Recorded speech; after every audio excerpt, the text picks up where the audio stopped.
Hello, I'm Dan Bagley. Tonight in Release Your Wings, we're going to discuss forgiveness. Shireen Chadha is the person I'll be asking questions about. So Shireen, I have a lot of students who come in sometimes who are so angry from a breakup.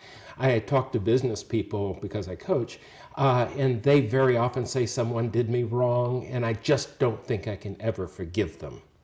What's the spiritual answer to this? The spiritual answer is we should forgive. Good, a short program then. No, the jesting apart, I think if we don't forgive, we are hurting ourselves. And so we should forgive. But also there's another aspect of forgiveness. I feel if we don't forgive others, then we are not able to forgive ourselves. So some people seem to feel that forgiving someone is kind of like letting them get one up. Does that make any sense to you? Yeah, actually, I know a lot of people who think that way, but I don't think it has anything to do with giving them. I think we are doing ourselves a favor when we forgive, because we are not holding things inside. It's like a poison that kind of festers inside. And so we have to be, and also the poison I feel that festers inside, if we don't forgive, it colors everything. It makes a difference in all our situations, in the way we are happy, with the way we are content, if we are loving or not, if we love ourselves. So it colors everything if we don't forgive others. So some would say that holding resentment is like eating rat poison every day and waiting for the rat to die. Yes, that's well said. So then forgiving others and then forgiving ourselves, that's an interesting twist that many people don't consider. Would you elaborate there? I feel that many of us, all of us actually, not many of us, all of us have made mistakes. And so if I don't let go of other people's mistakes, then they won't let go of my mistakes, and I won't let go of my mistakes, and we won't be able to let go of the past. What happens is if we don't let go of mistakes, or if we are not forgiving, then we are not able to let go of the past. And if we are not able to let go of the past, we are not able to stay in the moment, in the present. And I feel the number one aspect of happiness and the number one aspect of peace is to be able to stay in the moment. So that's how it's connected. So if I'm not able to forgive either others, then I won't be able to forgive myself, and then I won't be able to let go of the past, and then I won't be able to stay in the moment. Is it important that we understand that we're all the time complicit in these dramas that we feel other people need to be forgiven, but we don't want to?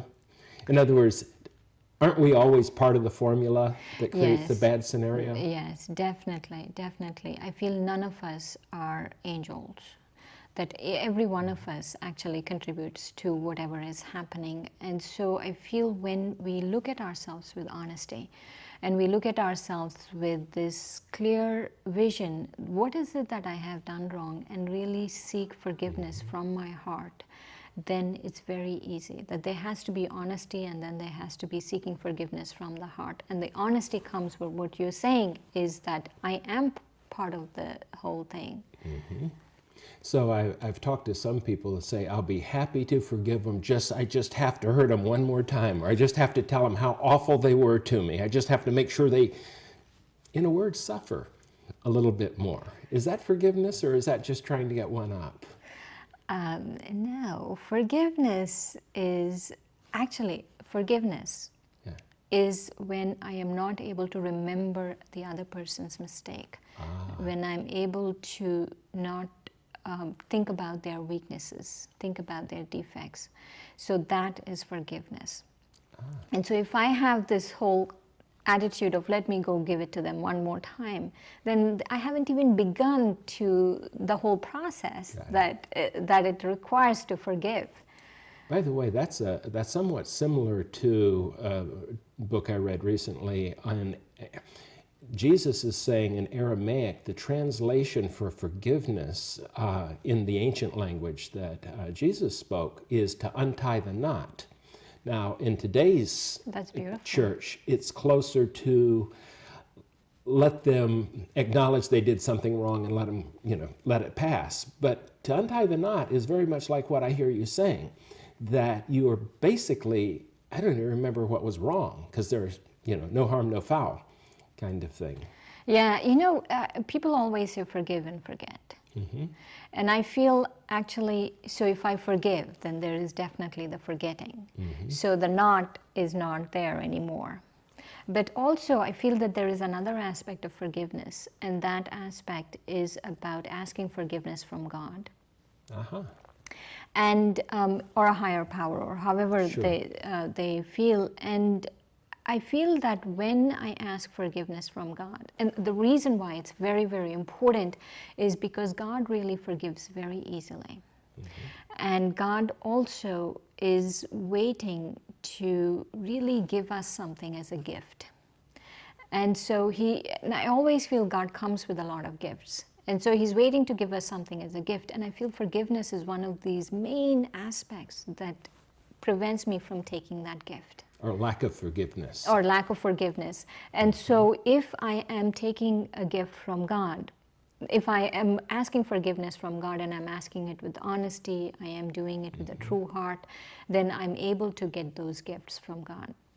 So in some ways, what I think you're saying is that God is ready to bestow on us any number of gifts, but if we're clogging the system by holding resentment, anger, and all, and not letting forgiveness happen, then it's our problem. We're stopping the natural flow. Right. And so when I'm seeking forgiveness from God, I feel which is actually the aim, I feel we should really have this aim of seeking forgiveness from God. But that doesn't happen if I am not forgiving other people or other people are not forgiving me. And so those two have to be set right before I seek forgiveness from God. And in a way, I feel seeking forgiveness from God, some people have a cop-out. They say, oh, I've told God and he's forgiven me. But I feel to really seek forgiveness from God, I shouldn't hide my mistakes. I'm not saying to go out and, say it to the world, but wherever it's appropriate, wherever it's necessary, that I shouldn't be hiding my mistakes. And the other thing is that if my past is continuing to be part of my present, then it's hard for me to forgive, whether it's myself or other people forgiving me. If my past is always, if I'm continuing to make the same mistake again and again and again, then it's not real.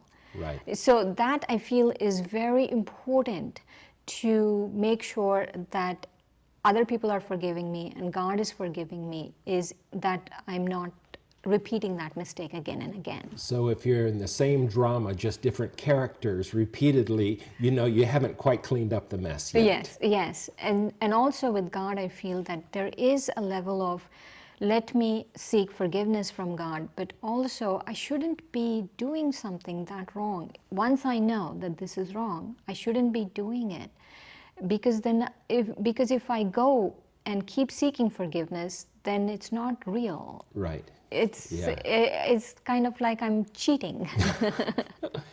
So what if the person that you need forgiveness from is somehow out of your life, even perhaps passed away? Then how do you get them to forgive you back? It's actually quite simple, because my good behavior right now, and also my consistent good and reliability of my consistency of good behavior, makes it possible to seek forgiveness even from people who have passed on. Because then I am able to really, with the honest heart and a clean heart, sit down and say, yes, my behavior is such that it's forgotten. It's forgotten to the point of where I don't need to even worry about forgiveness. I understand. So really, time and space, if you truly do the whole system, is pretty irrelevant to the clean heart that you have and the open flow of goodness. Yes.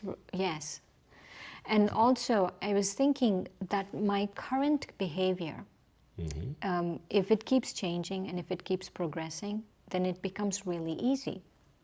Especially, I feel that as part of forgiveness, that we should have a generous heart and an open heart.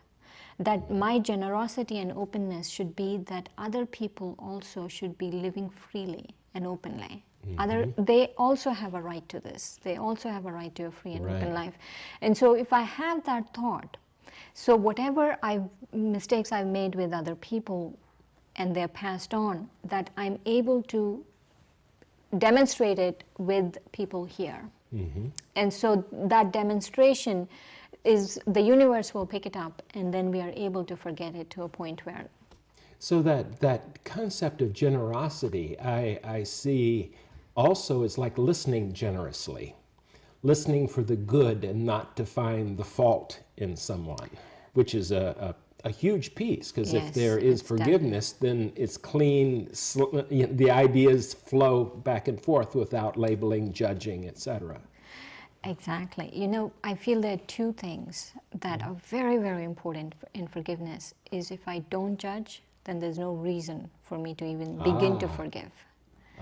So so that's one. If I'm not judging, then I don't even need to go there. And the second one is if I don't look at people's defects or people's weaknesses and have the highest vision for them and look at their most powerful qualities, then whatever has happened is we've moved on. I see. So that's a beautiful thing. So that also comes back to if I am judging, then I'm withholding some sort of unconditional love in that moment. And if I'm not seeing the highest and best of who they can be, they may even live down to my expectations, if that's the case.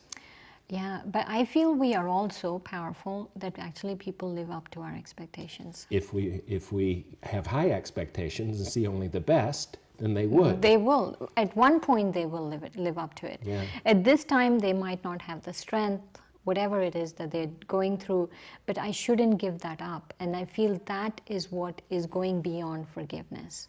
That I shouldn't, my generosity of the way I'm looking at people is going beyond forgiveness. So it almost creates a smooth, paved road into the future. Yes. To make more easily move, more easily get along, and quite frankly, enjoy life better. Yeah, enjoy life better. Like I was saying, that everything is about being in the moment. And so if I'm keep hanging on to the past, then I'm really shortchanging myself. Absolutely. So do you have any examples that you can think of people that you've seen transform their lives through forgiveness? Personally, you mean my own? Or that you've read about or know personally? Yeah. You know, the founder of our university, Brahma Baba, he was a real prime example of forgiveness. There was actually one time, apparently, and I've heard this story, and actually this was one of the first stories I heard about him that really touched me, was that when there was someone who came to assassinate him. And anyway, they saw him and they got transformed. And they were ready to kill him, and he was alone in the room, and so they saw light. They couldn't kill him. But anyway, afterwards they came back to talk to Brahma Baba, and apparently his vision was, yes, it's all right. You know, you still belong to me, and I belong to you. That's very nice. So that's not just transforming the person who, it transforms a person who needed forgiveness in that, not just forgiving on our own. Of course, in that case, he was already pretty enlightened to look at an assassin and let it and dissolve the situation. Yeah, dissolve the situation, where it came to a point where he came and he started studying the teachings. And also, I've heard many instances, even with the people I look up to now who are presently alive, like Dadi Janki, where people have come and really defamed her or insulted her, and she is just very easy about the whole thing. Yeah. Just, you know, she has the same vision for them, it doesn't affect her. So it's not even like she's getting affected for it to be forgiven. So what I'm hearing is that maybe the sum total of all this is a proactive forgiveness, that whoever walks into we encounter us, then automatically we're accepting them wherever they are. Yeah, and also we're accepting them wherever they are, and it's to our benefit, We are accepting wherever they are. And I have one last thing to say, that I feel if we have this positive faith, and the positive faith is that whatever mistake has happened, I've done them, people have done them, but it is going to be of benefit for me in the future, then it's very easy to go past. That's nice. Thank you, Shireen. Thank you.